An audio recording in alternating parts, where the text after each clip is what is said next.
gentlemen, ladies and gentlemen,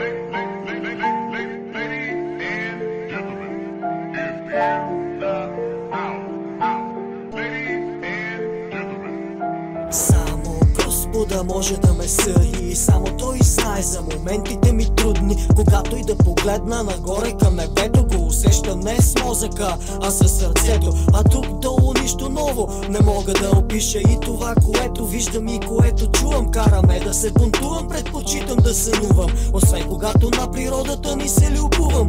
Черно и бяло, нощ и ден, богат, беден, всеки твой ден може да е последен. И всяка мисъл, цвят, мечта или куплет меден да се сблъскат с празен поглед леден. А докато си жив, лети натам, не спирай, през 9 планини, в 10 в райските земи. Крилата разпери до океани и морета, и чак до края на света, приятелю, стигни.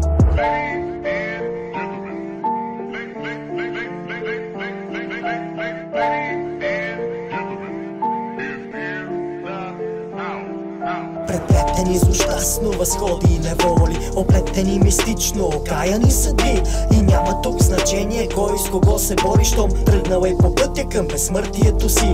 И само времето ще отличи един истински от милиони други самозванци и позори. А вътре в племето вече вижда се безсилие, защото се разделяме на чужди и на свои. Безбрежното море от изтърсани души ни давят слепи глупци и взимат нашите мечти. Те с изкуствени лица постоянно сменят маски, фалшивите герои с лъжливата окраска. От древни времена било е, тъй ще остане. Един друг да се избиват заедно и мане, други неуморно плуват тихо под вълните, и в черното небе за тях поярки са звездите.